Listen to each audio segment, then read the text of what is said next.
was good. Oh, fantastic. Oh, fantastic. Better. So much better. What a fantastic, fantastic tune. It's fun to stay at the YMCA. It's fun to stay at the YMCA. They have everything for young men to enjoy. You can hang out with all the boys. It's fun to stay at the YMCA. It's fun to stay at the YMCA. Young man, there's no need to feel down. Young man, pick yourself off the ground. I've been Donald Trump. Thank you and good night.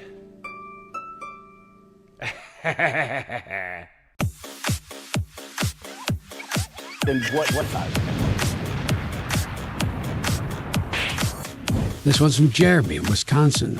And it says, Toffee brand coffee is the best coffee in the world. Thanks for the grift. Anyway, I'm going to find out who this quartering character is. And when I do, he's going to get a bit of the old ice troll treatment.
From loathing Brie Larson to being the unofficial #1 fan site for Brie Larson. How about a handshake?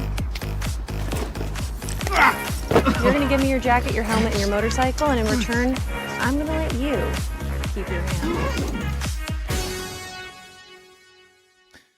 What is going on, everybody? I sent Melanie the link maybe 2 hours ago, but she has not showed up yet. I don't know. She hates us. She's over Astrocast. How could you? Yeah, I don't really know. Oh, okay. There she is. Oh, okay. There I am. Yeah. Welcome in, everybody, on this wonderful Tuesday. Lots to talk about today. Looks like Melanie Mack has made 0 festive changes to her set. Yes. Okay. Before Thursday's stream, I will add festive changes. I've got the baby. I just want you to be in the spirit, you know? Yeah. Look, I mean, at this point, just wait till next year. I mean, it's already the 9th. I do have the baby trees up. Yeah, I guess the baby tree. Yeah, it's fine. But so lots going on. We've got like the podcast wars have begun. Apparently, are we involved? Are you and I podcast wars? I want to be involved, guys. I want to be, but nobody wants to let me play. Aww. Last night, Tim was like, "Man, nobody's talking about Candace Owens." I'm like, girl, I've been all over this. Like, I mean, white on rice on a paper plate in a snowstorm. This is somebody saying they discovered a band that Jeremy's been talking about for years. Yeah, right. Yeah. Did you guys hear the Chainsmokers? They're so cool. There's definitely some escalations there. There is kind of this Nick Fuentes rise. And he's immediately having like more hit pieces written against him. No, not that crazy. Yeah, I know. Not that. I mean, if there's one person on the planet that can, knows how to deal with hit pieces and or survive them. It's certainly Nick Fuentes. Then we have some election stuff, like some shock, a bunch of people leaving Congress, which is curious timing. And the kayaker who faked his own death because his wife was so insufferable has been freed from jail. Oh, wow. Yeah. I want to know this. What's that? I want to know if you think he's justified or not. No, he's 100% not. Just get a divorce, bro. Like, don't fake your death and then waste police resources. Yeah. Like, I mean, yes, it's hilarious. Yes, I think he's from Wisconsin, which is even more hilarious. But it was a weird story. I don't think he should have got jail time. I mean, if he was a black female who said she saw a flying baby on the highway, I'm pretty sure that girl didn't get jail time. I'm pretty sure the kid that in Florida that claimed he was shot by immigrants, I don't think he got jail time, although that may still be pending. I can't be totally sure. Up with it. Yeah, that one is, you know, look, and that one is particularly bad. That kid should probably get some jail time, like, or at least community service or something like that. It shouldn't ruin his life, but it's serious. I mean, yeah, you're talking about probably hundreds of thousands of dollars were spent, like, looking for this guy, you know, trying to solve this crime and, you know, go after him. And it turns out, yeah, the super baby returns just in time for Christmas. That's true. Do you guys remember the super baby story? Do you remember that? No, the super baby. Yeah, there is this woman in Hannah Claire, bail me out, Indiana, some one of those states down there, I think. Maybe Ohio, like that kind of region. Yeah. She, like, planned her disappearance, shopped and, like, bought some food and snacks, and I think stole some money and towels from her salon where she worked, I think, and went off deep into the woods, only to appear the next day. Was she the one that said some redheaded white guys kidnapped her? I can't remember if that was her. But somewhere along the lines, she called 911 and said there was a baby on the highway. And then the baby was like, somehow the baby traveled like a mile in 2 minutes or something like that. And like, it was the craziest thing. She's like, oh, I saw the baby here, and then now the baby's here. I forget exactly what it was, but it was the most bonkers thing I'd ever seen. Okay. And then I don't think she got jail time. I think kidnapped by gingers. And, I think that was I can't. Saw a baby on the road for miles. Mm-hmm. Was it a baby or a toddler? A toddler. But it's funnier when you say super baby. I just found she was arrested for calling 911. No, she never got arrested. Oh. She never got arrested. There was like a 2-day manhunt for this woman, and she just like showed up at home. Bring in the real details, Hannah Claire, because I just sent you a link in our chat. Because that might be the redheaded. Go ahead. This is an ABC News story from July of 2023. It says an Alabama woman who went missing on Thursday after reporting a child walking on the highway returned home late Saturday and was transported to a hospital for evaluation. I think it's mental evaluation. Yeah. She was 25 years old. She said she made a 911 call on Wednesday to report that she saw a toddler walking on the side of Interstate 459 in Alabama around 9:30 p.m. Russell then stopped her car to check on the toddler and called a family member to report what she saw. The family member lost contact with Russell, but the line remained open. It's a weird story. She was charged. Yeah, Carly Russell, or there's Sherry Papini, also two different women staging. Sherry Papini is like infamous though, very whack story. Sherry Papini was. This was back in 2022. She did like she did a, I don't know if it was Netflix or Hulu, but she did a special being like, I want to tell my side of the story. And it's like, no girl, I think your side is done. Yeah, I think it was called Need to Know. And it came back out in May. I was like, No, you're just crazy. Like that's they had to find DNA evidence, and like she did get 18 months in prison. She did get sentenced, and she had to pay $300,000 in restitution. I watched an interview years later with her husband because like they ultimately got divorced after years of him like supporting her and everything. And come on. He must have been totally hoodwinked by whoever he married. I sent you a second story on Carly Russell. She was found guilty of a kidnapping hoax case. She was ordered to pay $18,000 in restitution, but got 0 jail time. White girl got 18 months in jail. Black girl got no jail. Probably because she like showed up the next day, and I think the other woman was gone for a while. Month, right? Yeah. 22 days. But and it turned out she was like at an ex-boyfriend's house. It was crazy. Yeah, the whole thing was. Oh goodness. Yeah, so if you're gonna do it. Anyways, this is all part of the podcasting wars for sure. Yeah, well, no, I mean it was part of what was the hoax thing that I mentioned? How do we get into the hoax? The kayaker. The kayaker. Oh, yeah, there's an update on the kayaker. So the kayaker who faked his own death so he could leave his wife for his Filipino whore, he faked his own death so he could leave his Russian wife. Or Ukrainian. Or I'm not sure. Does that make it better, Melanie? Well, the Philippine. No, I'm just saying. Yeah. The facts to be correct. Yeah. She's very, very into the facts. The Filipino whore is more funny because of the reference to Chris Farley. But yeah. So, he obtained a new passport, and the big crime was that he collected the life insurance. So he collected. He collected his own life insurance. I think the way he got caught was that he like tried to log into her computer remotely and like get at the life insurance money or something like that.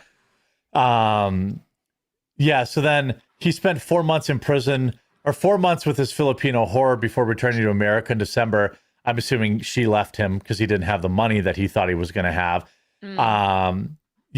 His wife was cute, and they had like 2 kids too. And like, I have the article. I'll pull it up. I don't really care if like, it's funny that he left and the way he did, but the fact that he abandoned 2 kids makes it less funny. It's kind of like, oh, it's kind of funny. It's like something men joke about.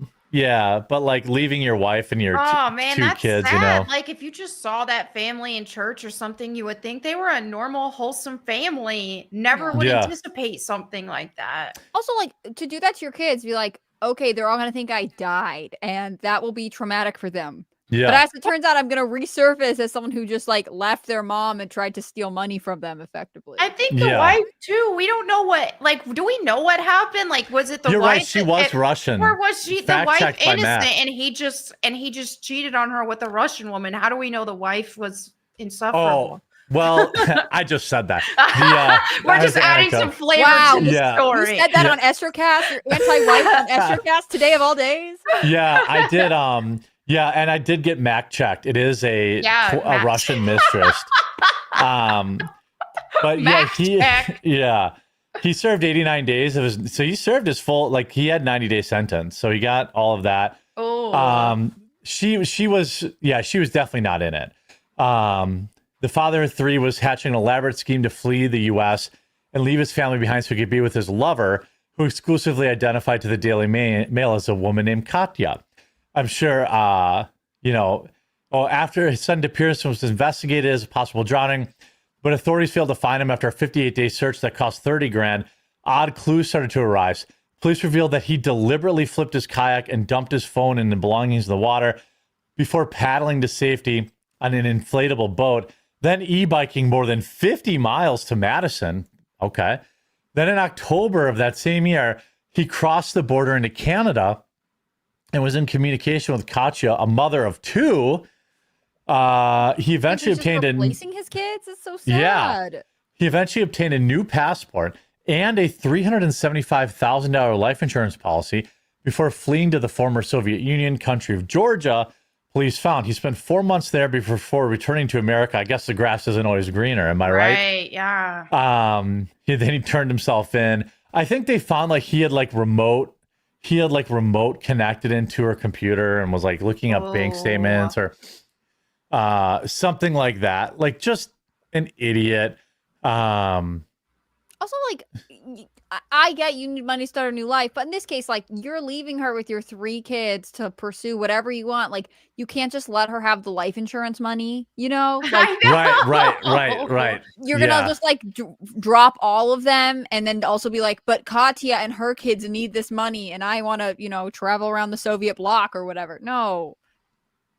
Yeah, I mean, it is funny to me that he got caught. It's funny to me that he's from Wisconsin. It's funny to me that, I mean, the whole story's funny, and then the kids come in. I'm like, oh, I feel kind of bad laughing. But you know what? He went to jail. His wife left him. Yeah. Hopefully she was able to turn that into some sort of, like, she'll do some sort of special and get some money or something. Mm-hmm.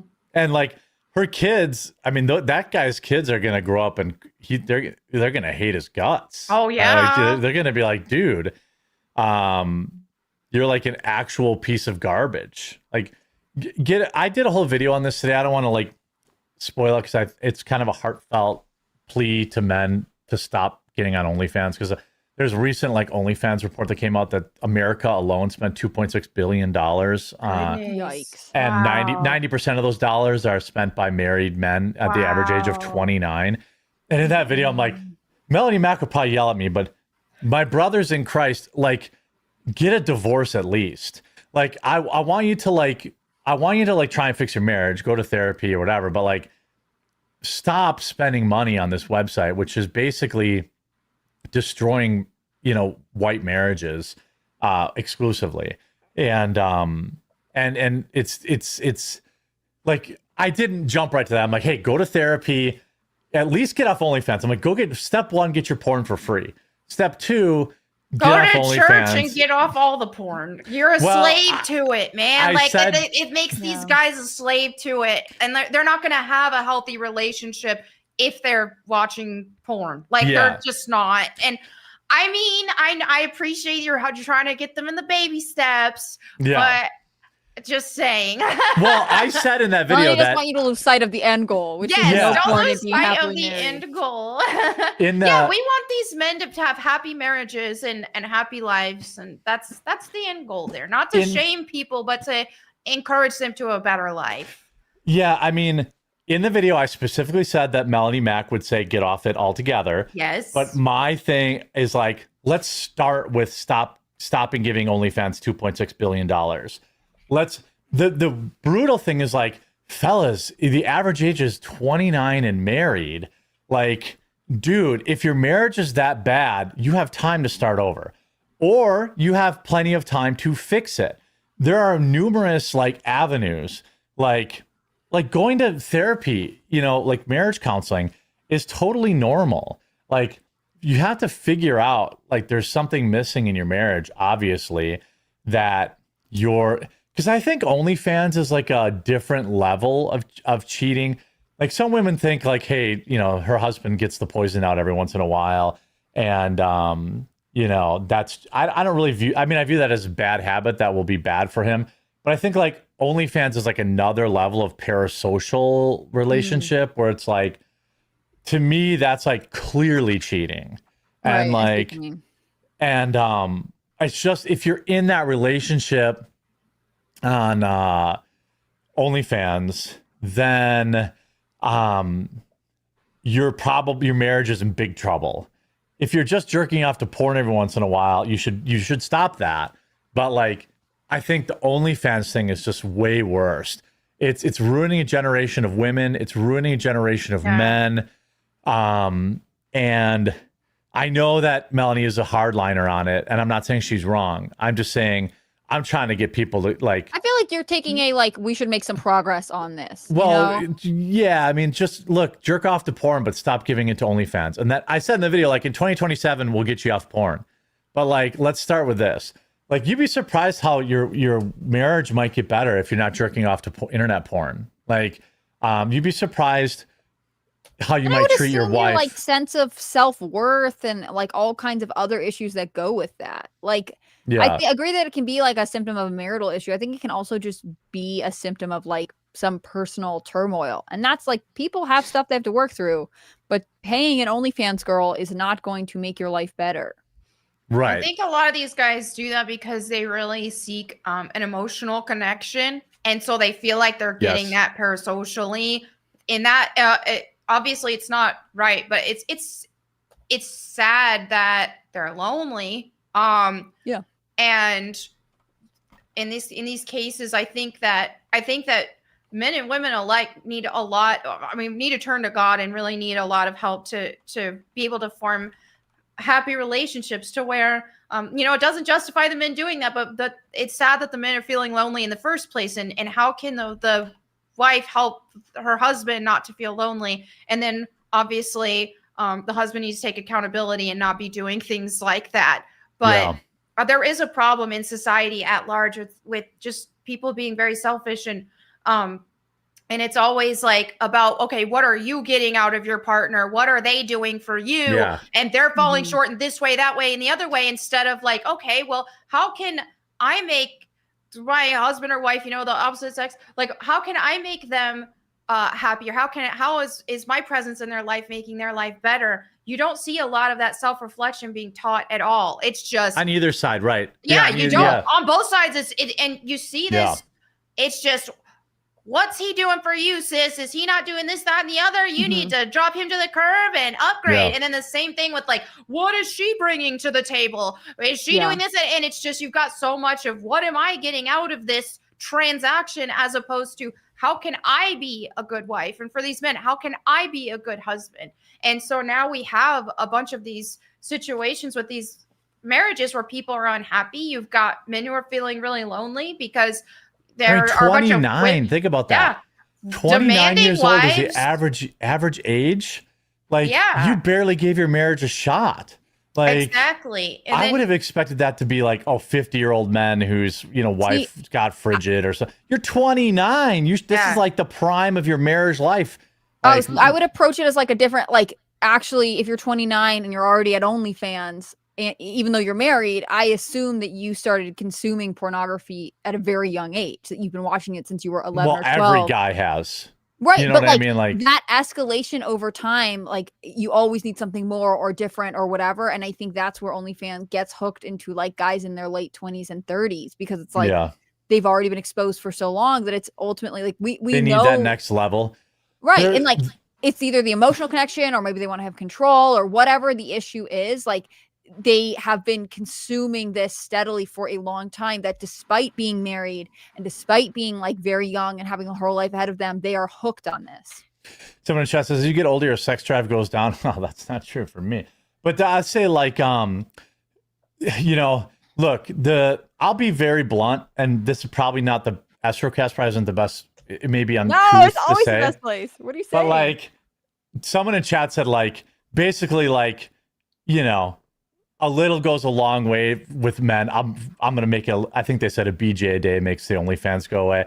But like, I'm not saying it has to be every day, but I'm saying, like, men are pretty simple. Like, they don't really need porn if they're satisfied. And for every guy's different in terms of what that means.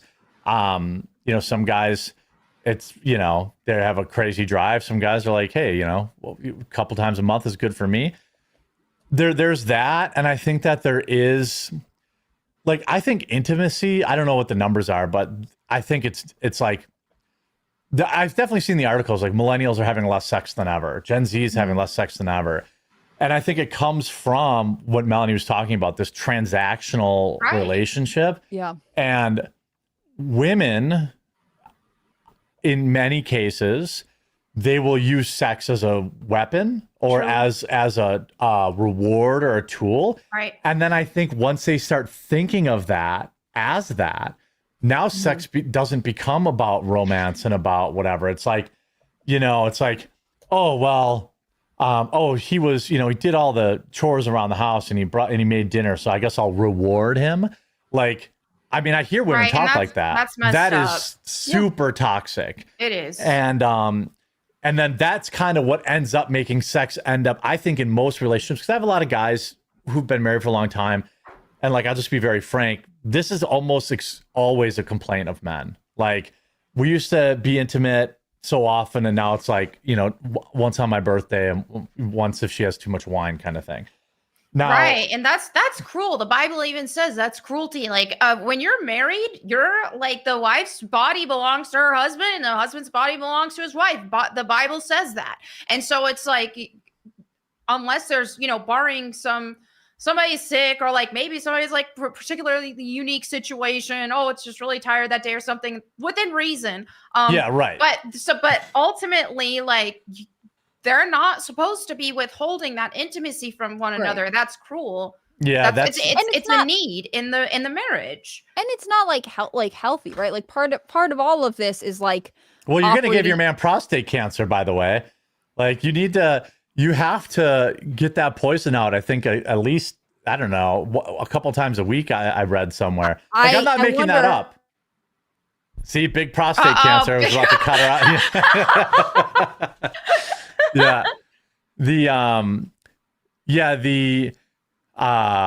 Someone says the Bible also says women shouldn't preach.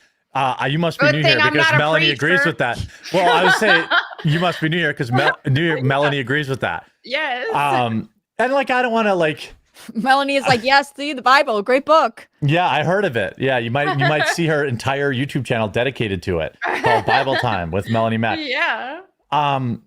It is a sad, like, the most heartbreak. I mean, obviously I knew men were going to be the primary customers of OnlyFans, but this like yearly breakdown thing was like, man, married men who are 29, like, frick. But then, like, to go to Hannah Claire's point, there is a real, how do I put this? Like, I just to be very candid, I guess. Like, when you start consuming porn at a young age, by the time you're in your 30s and 40s, you're probably not watching like missionary sex videos anymore. You're watching like more and more like extreme, or like it was a meme on the internet how much like stepsister and stepbrother porn was a thing like last year. Yeah, and the autogynephilia that just skyrocketed. Yes, yes, if porn wasn't a thing, then I don't think we would have nearly nowhere the near amount the of rate. these true stuff going on right 100%. now. Yeah, 100%.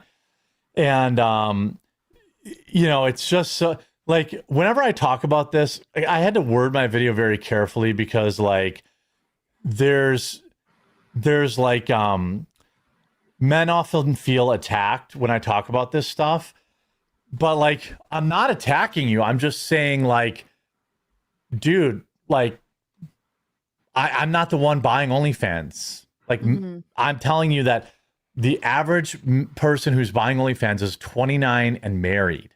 Like, I think there has to be a way to like talk about this. It's not like I'm attacking you. I'm not gonna like whatever, but also like, to be honest, I think this is a bad decision for you, right? Well, like, that's what I try to do in my video. Compassionate, yeah, but not necessarily like, you're not like making fun of them. You are sad for them. And there is a difference to this. I mean, we talk about like shame as being sort of a natural part of social safeguards. Like, if you feel ashamed of what you're doing, if you feel like you're being attacked because like you're in some dark place, like, I don't want you to be in the dark place, but I do need to tell you, like, that is not the path to walk down. This is not ultimately serving you long term. Any guess on the top city in America? And it's not even close.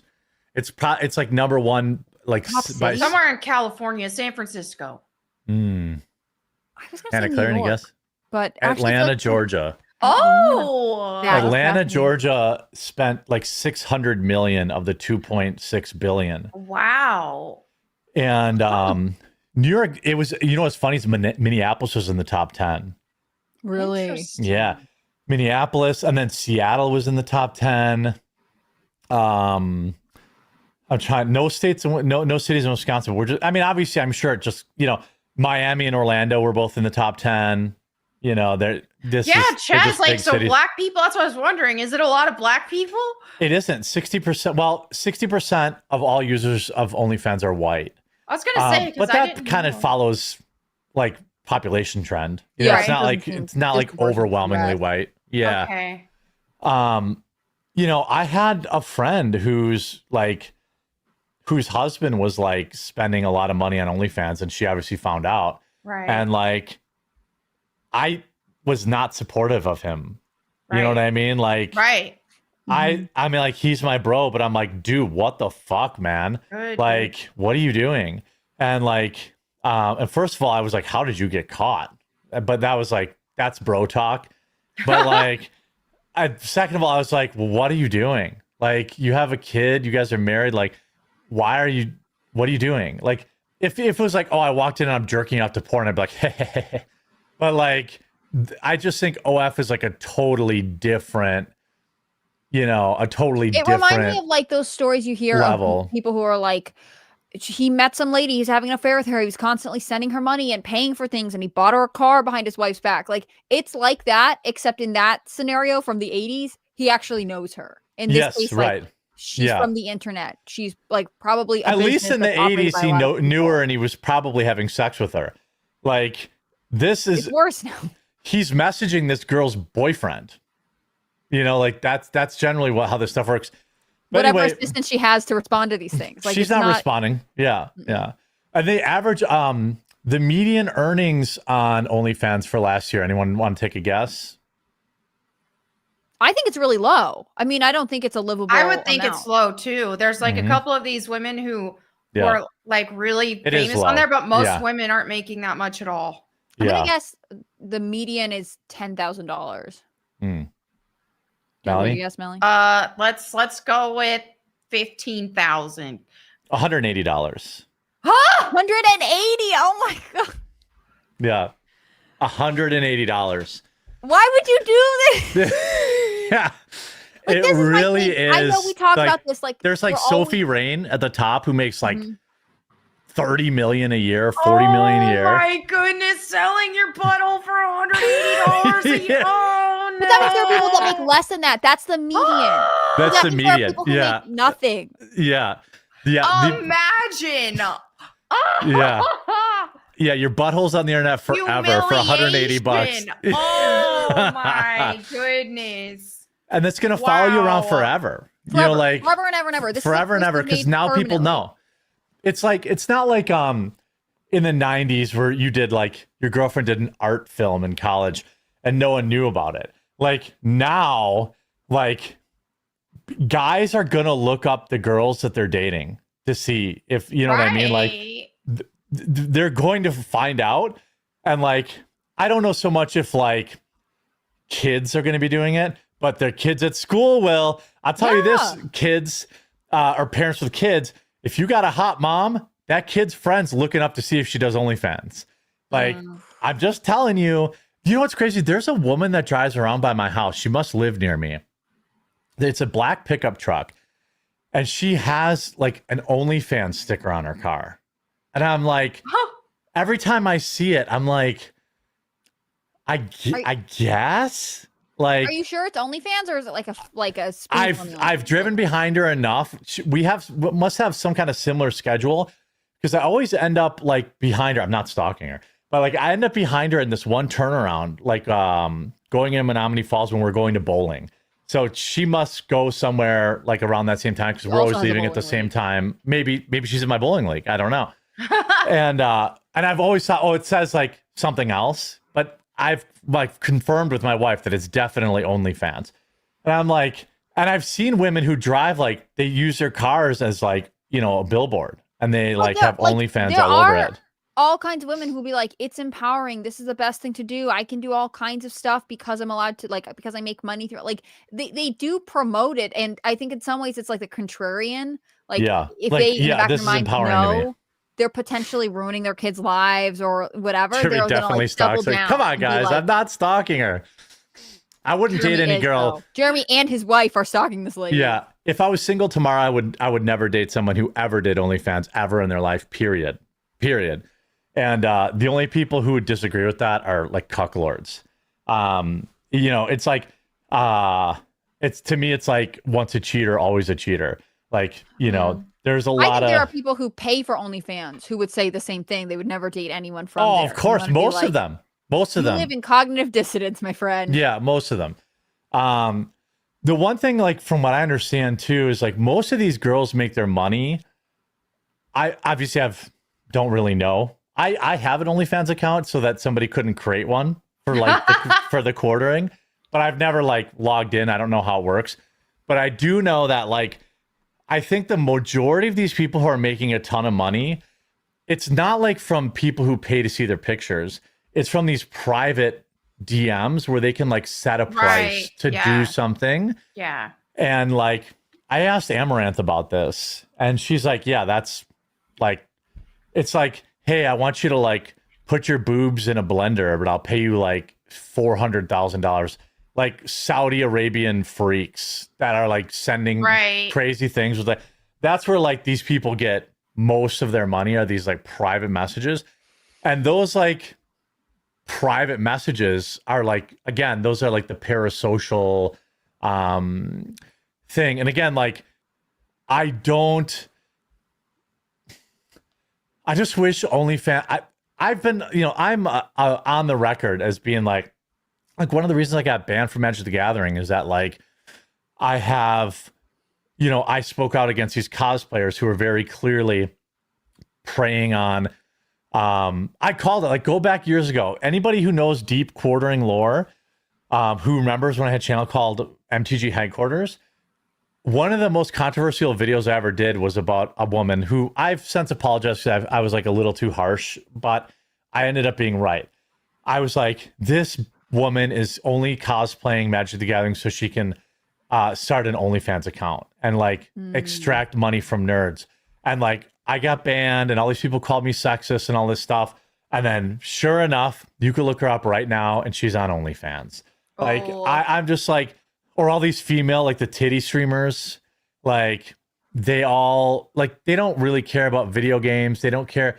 They just want to go to a place where they know there are a lot of young men and then they're predators. Like literally, like 18-year-old getting sucked into OnlyFans. I don't really, I feel like different about that than a 30-year-old married man. Some Rumble Rat said, Shadow Bear says, I finally got to watch 8-Bit Christmas on a flight last week. The girls are really missing out. See, I told you. Oh, okay, I'll watch it. That's my he says that. This Christmas season. Yeah. No. You know, we need some outside confirmation. You tell us so many things. Hannah Claire, you're 9 days into the December.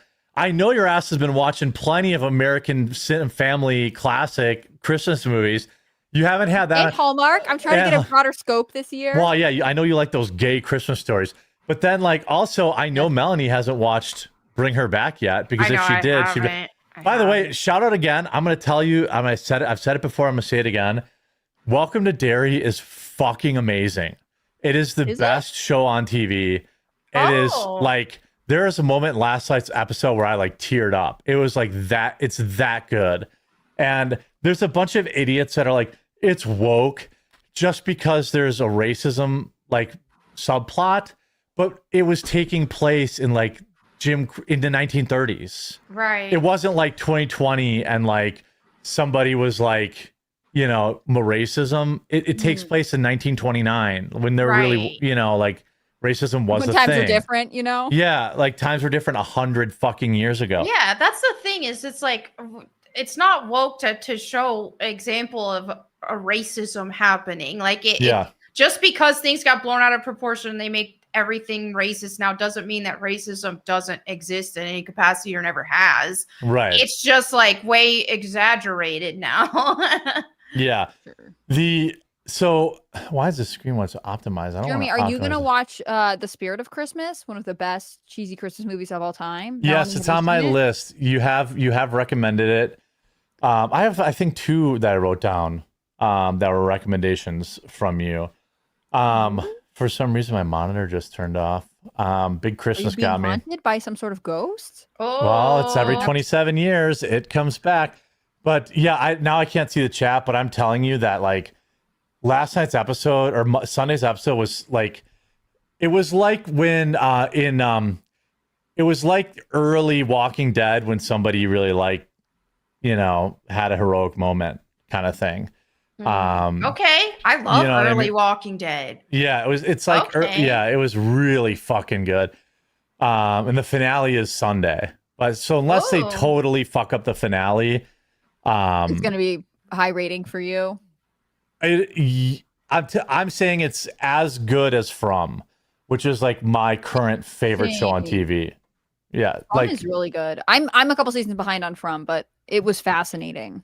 Yeah, it's well, now they did that thing where it's been like 2 years since they had a new season, so it's like when the new season finally comes out, I just won't be into it anymore. Like that's kind of like Stranger Things. I was really into it, and now they're like, oh, with season 5. I'm like, I haven't watched for like 2 years. Like, but I didn't realize they were doing the finale for Stranger Things, like a limited theater release on New Year's Eve. Yeah, that's smart. I think that's really smart. Crazy. Yeah, I think that's really smart. And then they have like 3 different endings, and they're going to be randomized. Really? So yeah, so everyone's going to want watch to go to the theater with 3. your friends, and your friend goes somewhere else, they could see something different. That's funny. Yeah, I think that's actually genius. Because then you'll have people who are like, oh, I want to pay twice to see it. Why the hell can I find them? Modern monitors. Monitors used to have buttons, and it was like really easy to like turn them on and turn them off. Yeah. Now they're like, oh, it's like integrated into the screen, and like I've been molesting my monitor here, and like I cannot find the flipping power button for it. Oh no! And it's like I don't know where it is. But let's talk about the socialism thing. This is a pretty interesting article. So after 30 years, 5 things I learned from my students why they like socialism. I mean, obviously, free stuff is a thing. But I also think that, well, my position, well, let me get these super chats, because now I figured out my screen. I had to give it a reach around. I had to go up and under and use my fingers, and then it was on the back. Personal. I don't want to know that. I'm talking about my monitor, okay? I don't know about any kind of technology. I don't want to know how any of it works. Jo says, I just want to say thanks for donating to Toys for Tots. My husband's company donates, and when they picked up the toys, the Marine told them they are short about 500,000 toys this year. Yeah, charities are really, charities are having a rough go of it this year. My local RC track did a for Toys for Tots, and they had like maybe 300 or 400 toys I saw piled up. So I saw them. That was very cool. People keep saying that the consumer spending is the same, but actually it's people going into debt to like buy what they need for their families. Like, I don't think there's the cash flow. I don't want to tell people aren't being that generous, but like it's a different economy. Well, you'll go into debt to save Christmas. You won't go into debt to donate to donate money. Yeah, that's just not how it works. The Swamp Cutter says, I made a video 8 years ago about Candace Owens and her doxing website and her red pill awakening, and caution conservatism to be wary of her. It is aged extremely well. Yeah, I also was an early noticer of her, but no one cared. It's like when Elon's like, I tried to tell them and no one cared, and now she's an unstoppable monster destroying the right. Silverback Slap says, buying OF is crazy. You can literally find all those hoes content for free with a Google image search. However, I'm willing to bet the men who are paying for the live chat, are probably AI. Oh, 100%. 100%. Like, you're not talking to that girl. No, you're not. Oh, you're talking to, like, Andrew Tate. That's what you're really talking to. Well, Andrew Tate, like, exposed this 10 years ago when he used to run those campsites. He's like, the girls didn't talk. We talked. Yeah. Because we knew how to, like, get money out of guys. The girls just sat there. Honky Kong says, cease thy degeneracy. Porn will rot your brain, and it hits the same receptors as hard drugs. Get into an addiction recovery group at church. Yeah, I mean, or you could just substitute something else. Every time you want to go jerk off, run on the treadmill, or do something else that is a dopamine release. I mean, don't smoke a cigarette, but like something like that, like something that like, is, and then eventually you'll just, you'll get through it. I mean, I have a very addictive personality. I've dealt with a lot of addiction in my life, like cigarettes, Vicodin, pornography. Basically, if one day I get addicted to working out, like it's over. I'm gonna be shredded. It's over for you, folks. Yeah, like I'm just gonna be like walking around like just super swole. But and every time I kind of beat something I was addicted to, it was that I substituted something else that wasn't always something healthier. but like it was, in most cases, it was not as bad. And so like I just have a really addictive personality, and it applies to not just drugs and alcohol, but like video games too. Like I have to be careful about for sure. playing. I think that's also why you're able to post as many videos as you do, and like I'm addicted to work. That's true. You are. There are ways where like it is a benefit, but you have to keep it in balance, just like everything else. Yeah, I mean, if anything will ever cost me the most in my life, will probably be my work addiction. Like that, that has definitely put a lot of strain on almost every relationship in my life. And I talk about it like kind of flippantly, but I'm just an open book. Like I don't give a shit. Like this is who I am. And it's, being addicted to work, generally is not a bunch of negative, like there's usually not a bunch of negative things. No, there can be. I mean, like there being can an alcoholic be, is serious, Like yeah. I don't have any like, it's hard to maintain friendships. I have friends, but they only ask you to hang out so many times when you're like, hey, I got something going on, or they just stop asking eventually. And so anyway, Lone Wolf says, Hannah Claire, the best Christmas movie ever is Die Hard. I would hard disagree with that. It is a Christmas movie. I think it's fascinating. It's a Christmas movie. I've never seen it. It's a Christmas movie in the same way. It's a Christmas movie in the same way Harry Potter's a Christmas movie. Like the first Harry Potter takes place at Christmas. So is that a Christmas movie? Of course, over a whole year. Like I get why the aesthetic and stuff, you might want to have it on at Christmas. I don't know that I would say it's a Christmas movie, but if you like to watch it at Christmas, no problem. Yeah. The local Wendigo says, switch porn addiction for alcohol addiction. I think you're misinterpreting our advice. I'd probably stay on the porn if you're choosing between the two. But obviously neither is better. But that's that. So I wanted to talk about this socialism thing because I think there's actually a pretty important conversation to have around it.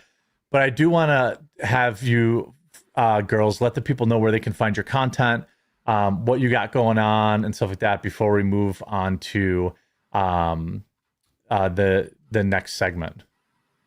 Melanie, you want to go first or should I? All right, I'll go first. You guys can find me at Bible Time with Melanie Mack, where I've got Bible topics and I've got a complete Bible read through playlist. And then also Bible verse of the day every single day. And then you can catch my gaming streams at Melanie Mack. I will be playing more Chronos the New Dawn. Hopefully, I think I might beat the game tonight. So I think I'm at the end or near there. So fun stuff.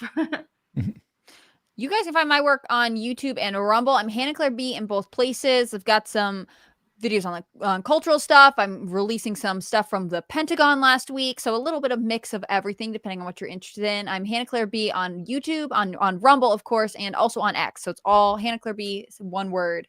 That's the only thing I have to say today. Jeremy, what do you want to talk about? Really nothing. Just I'm glad you guys are here. I'm glad that, we've got all sorts of, great support from our viewers. I'm glad you're here. I do want to give Steven Crowder's thing another shout out today. Again, he's not paying me for this. He's always just looked out for me, and so I'll look out for him. It's like he launched this shout out thing, which is like Cameo. Melanie, you're already in high demand for this. Melanie, I guarantee you, if you create an account on here, you'll out earn me excessively. I'll do it. You're gonna get paid. So I can say my favorite words. Yeah, you could just people can pay you $75 per pop just to call them the word. Okay. But I got an order yesterday and I did it. But I just want to let this is Steven Crowder's thing. Shoutout.us/Jeremy Hambley. You can request basically whatever you want for a custom video from me. I did one last night, and neither of these are great thumbnails. I'll update both of those, but Steven's always looked out for me. It's handed this way. Well, Steven's always looked out for me, and so I'm hoping to get. And by the way, I'm donating the money to Wounded Warrior Project.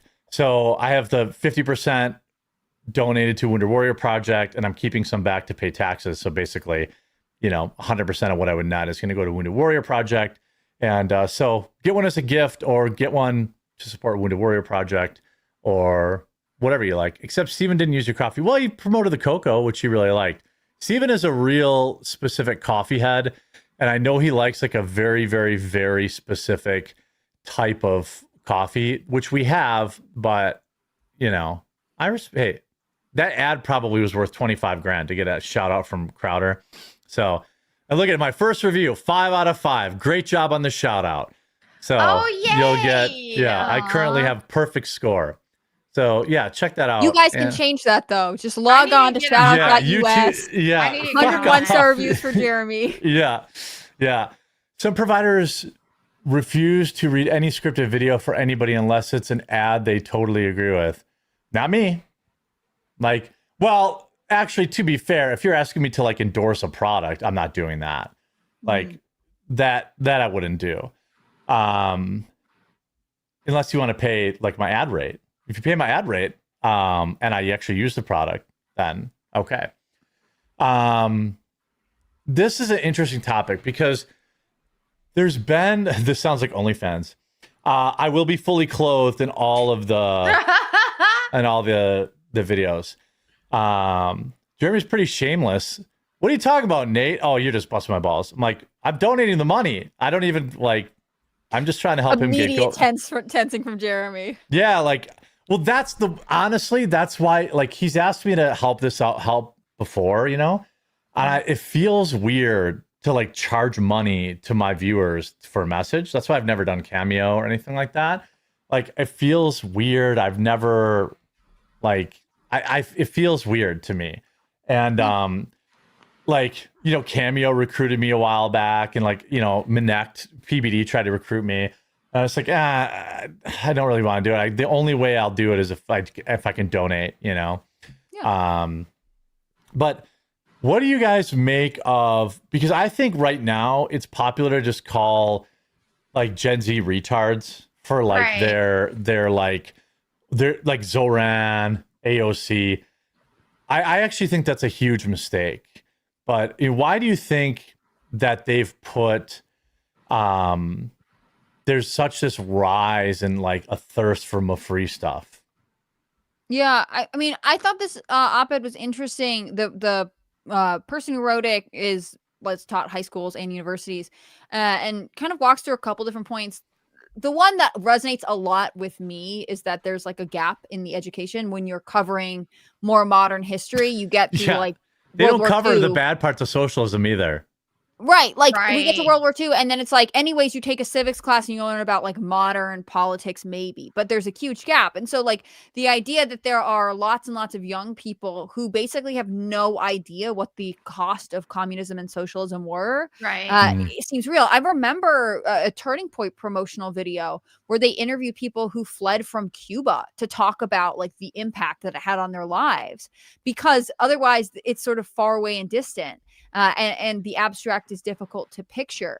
And I think that, like, so this person defines it as like pop socialism that's popular right now, or how it's perceived in modern vernacular. And that like gap of understanding of what it is. And this, the other point that he made that stood out to me in this article was, he said basically like, we used to have young people who worked, you know, they worked retail, they worked waitress jobs. So they were then. I worked when I was young. Melanie worked when she was young, you know.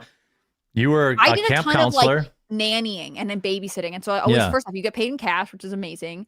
But also like you are literally handed the money that was your time, you know, like it doesn't direct deposit. You have it in your important lesson. Like, right. It's so fascinating. And I always find that to be, you know, he goes on to say basically like, it let them develop maturity, and they understood the value of like their time and a dollar, and they whatever. And basically we have moved away from that kids don't work on the weekends. They like go to extracurricular programs, or like almost as saying they're basically not allowed to grow up. And I think or they're doing this crap where, like, I noticed when I went to my brother-in-law's high school graduation, these kids are in so many clubs and other nonsense because they needed to get in. They're told they needed to get into college.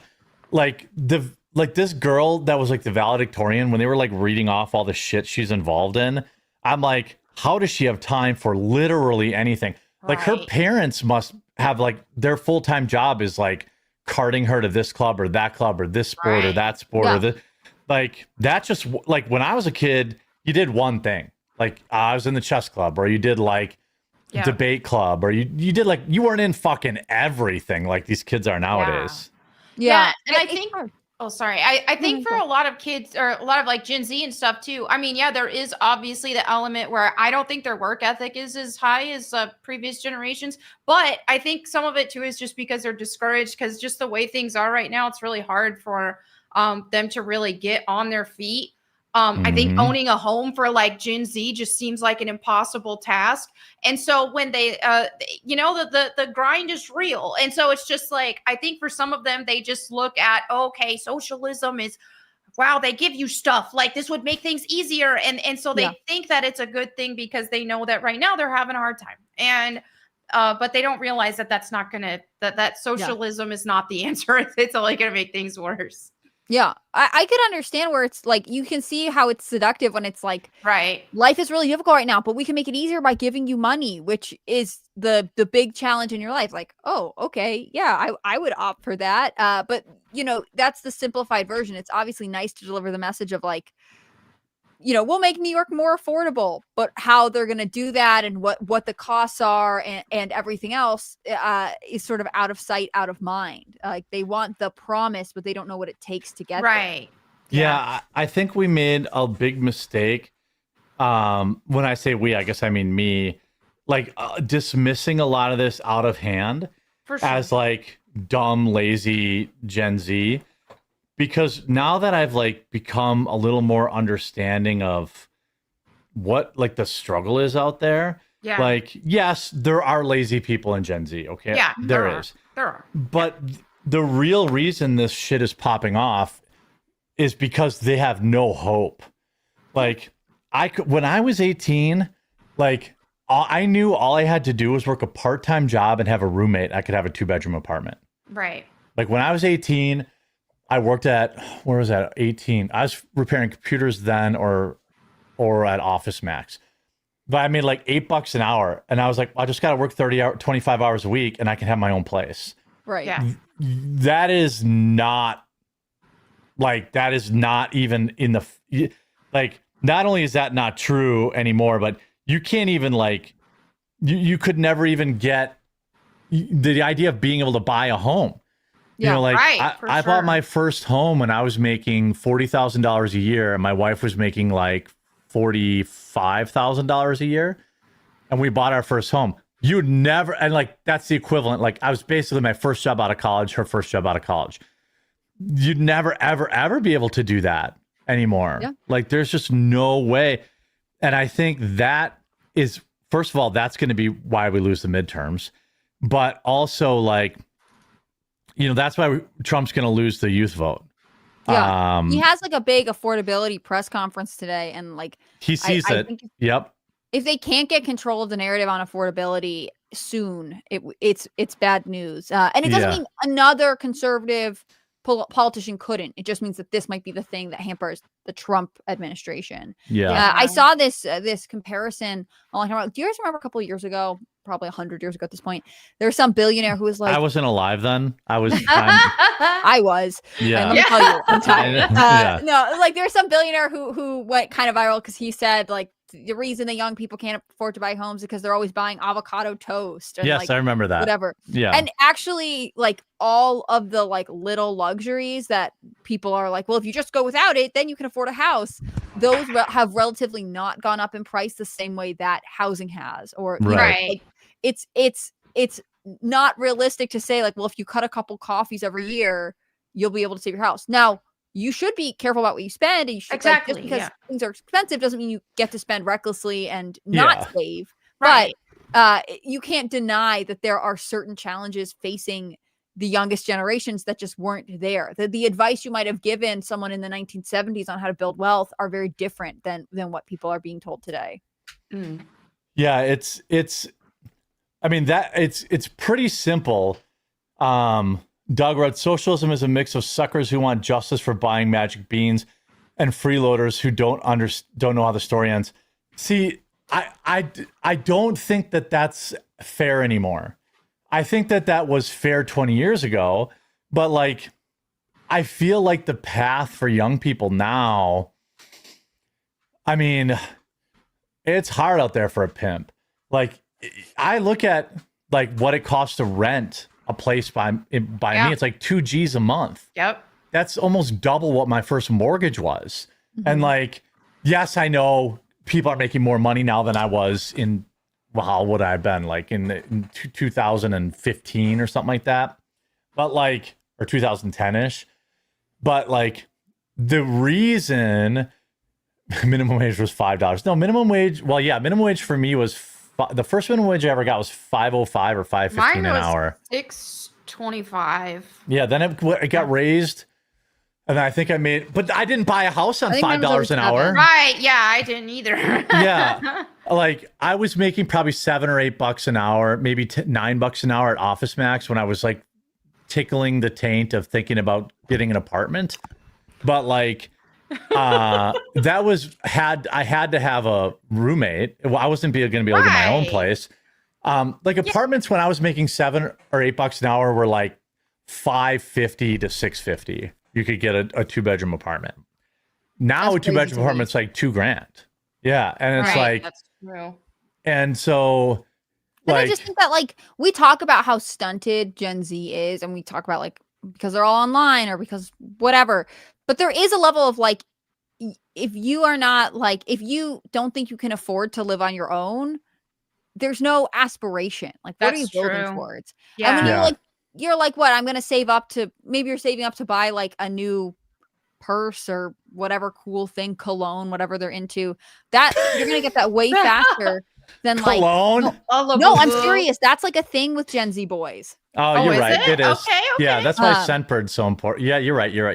Ha ha ha ha, team. Yeah, you're right. I retract my scoff. But like you're gonna get that small object while you live at home with your parents and feel good for a couple weeks. It's not like you're like, well, if I save up for 3 months, I'll be able to like put my first and last down on an apartment and move out. Like that just seems like it'll never come. And I think about like, even when when I my first apartment, first, last, and security deposit was a major hurdle. Like I didn't because everybody. Yeah. Well, now imagine it's $2,000 a month. So now it's 6 G's just to move into an apartment. Like that's crazy. And that's before you have to pay for like, if you're moving out of your parents' house, like your own furniture or like literally anything. Like, well, I got all my furniture off the curb. Like I mean, I always got like stuff off like Facebook Marketplace or like whatever. But like, even if you're buying a $10 like bed frame, you still have to have that $10. You have to put down $6,000 to just get the place in the first place. It's we didn't have to do first, last, and security deposit. I think it was first and security deposit. But then first, last, and security deposit started to become a thing when we were getting a little older, and it would depend on like your credit score. Ricky Hammer says, haven't been up this early enough to catch you guys live for a while. Have some upside down money. Yeah, shout out Australian dollar reduce. Hi, Australia. And Rubber Toe says, things are bad and it feels hopeless, but I think they might exaggerate the numbers because it discredits the ideas and gaslights us. True. I also think like the housing market will get better, and when it gets better, like that will solve a lot. Because dude, I don't know about you girls. I don't know if girls have like the same thirst for like independence. By the way, guys, I have to go a little early today because I have to take my wife to her post-op appointment. Okay. But I wanted to complete this thought. Like when I was like 17, you're counting down the days. Yeah. Like when I'm 18, I'm fucking out. And you have your roommates picked out. You're looking at apartments at 17 and a half.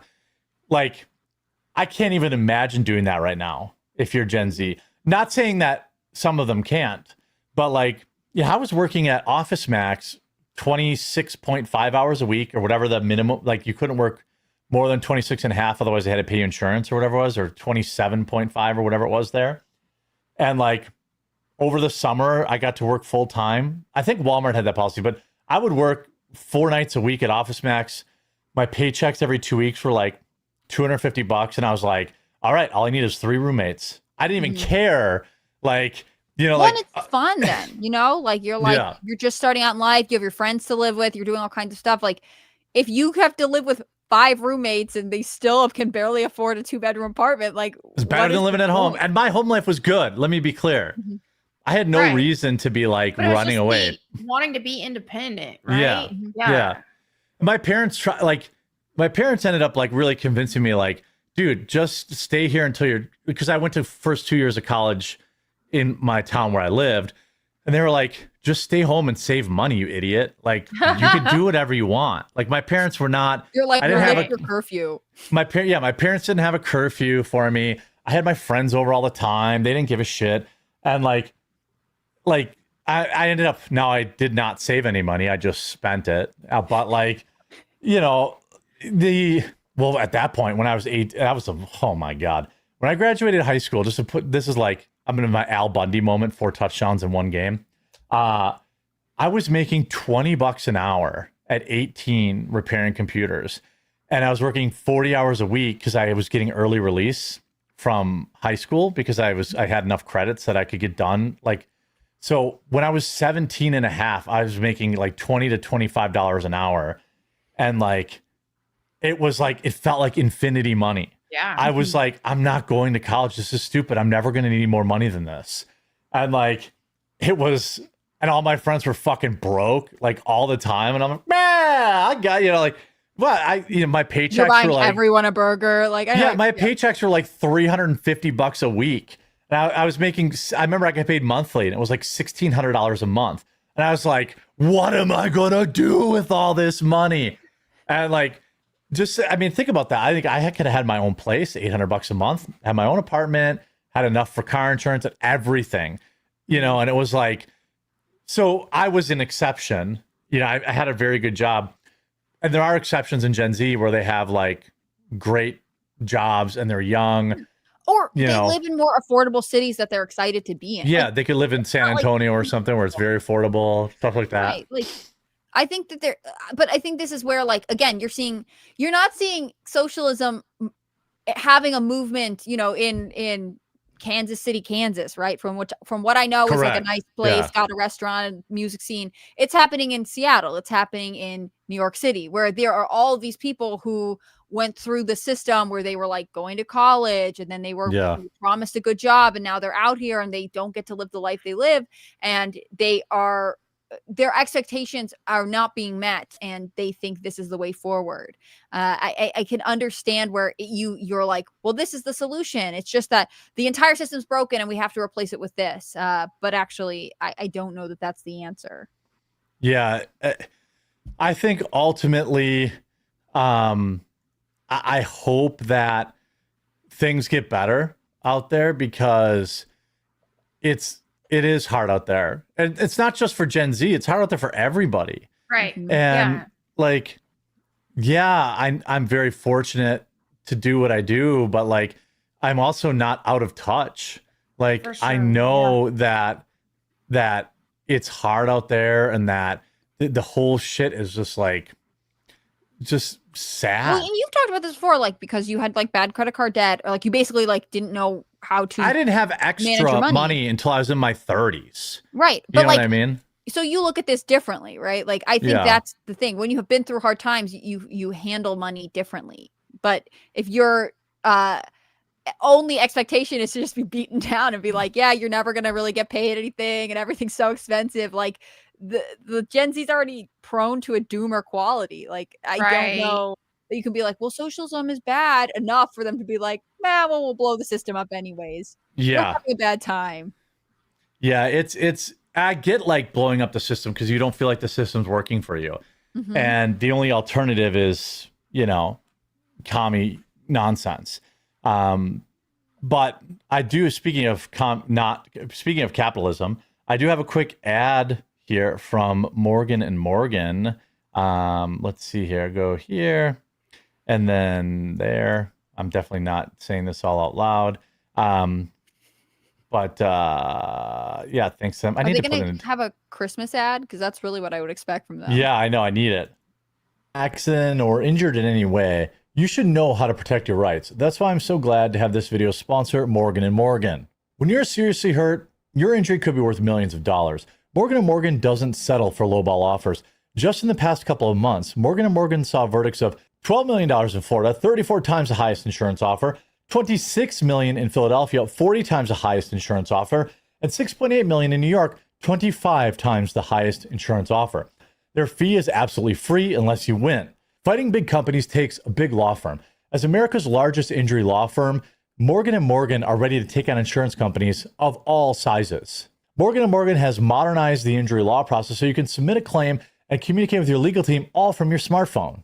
And remember, size matters. Morgan & Morgan is big. They're America's largest injury law firm. That means they have the resources to fight to get you the best results, and they're capable of spending millions on a case to see it through. Did you know you can start a claim with America's largest injury law firm in just one click? It's so easy. You can start your claim now with Morgan & Morgan at www.forthepeople.com/quartering or click the link in the description down below. I want to read. I've got to go. So fingers crossed, everything looks good. I'll probably do a stream later tonight to make it up to you guys. It'll just be Lone Wolf Cast. Wargoat says, the job economy is inefficient. My teenage niece couldn't find service industry work. Jobs are taken by illegals. Factories get moved overseas. Well, one thing that a lot of people don't talk about, and I literally have to go, but like a lot of these entry-level jobs are taken up by elderly who have been forced to go back to work. Like when I was young, everybody who worked at it was the meat market. Like when I worked at Office Max retail, it was like young girls and boys. Yeah. That's who worked there. Now you go to retail and it's all geriatrics. Right. And like you go to the grocery store, there are no 17-year-old kids at the cash registers. These are adults. And it's like, dude, that's not how this shit's supposed to work. Yeah. You're supposed to work at Walmart. Entry level for a reason. Yeah. You're supposed to work there until, maybe for some extra money at Christmas or like for, whatever. But I go to Walmart, Meijer, grocery store. It's all geriatrics. There's not a single 18-year-old kid working there. When I worked all those jobs when I was young, like Melanie and I have similar job path. Like, like when you were at Best Buy, wasn't it all like young, energetic kids that probably worked there? For the most part. I remember there was one old lady though, but for the most part, it was all like young kids. Yeah. Well, we're not saying that retirees who want to make a little extra money or like get out of the house shouldn't have jobs. It's just like no, I'm saying it's sad that they. It's sad that they're in that spot that they have to. Yeah. There was that viral story about the 80-year-old veteran who retired at GM and then he had to go back to work because GM, he's 88 working 40 hours a week at Meijer. And it's like, oh my God, like, what are we doing? Like this guy, now the internet raised him like $1.5 million, which is amazing. But like, how many more guys like that are there, or women out there that are like that? Probably and tons. So, and they take the jobs that entry-level kids would get. And so they feel like, well, I can't get a job. And because who would you rather? I'd rather have an 88-year-old war veteran working for me than some snot-nosed 16-year-old kid who's not going to show up for work. Call in all the time. Exactly. Yeah, when I worked at Best Buy, they were calling in constantly. Yeah. So they always say like it's the experience too. Like if you're 88, you have experience. You saw the Great Depression. I mean, you've been around. You've been through stuff. Yeah. So with that, I'm gonna kick it over to. Sorry for the quick exit, but I have to leave 2 minutes ago, and I've got to load up a very sore person into a car, so it's going to take a bit. But we'll see you guys tomorrow. What day is tomorrow? Wednesday. So Luke will be here tomorrow, and we'll have the regular show, regular time. I've got some interviews already working on lining up for TPOSA. I got Jack Posobiec. I've got James O'Keefe. I'm working on Russell. So we're lining up a bunch of interviews for 2 weeks from now. Hannah Clara's working on that too. So we're going to have them in studio too. So like, so it should be good. Live. Yep. In person live. So you guys should come back Thursday though. See the debut of Melanie's Christmas set. We're all excited. That's right. No pressure. Yeah. All right. Go say hi to Viva, everybody. And we'll be back tomorrow at 2 Eastern. Love you guys. Appreciate you. And we'll see you later.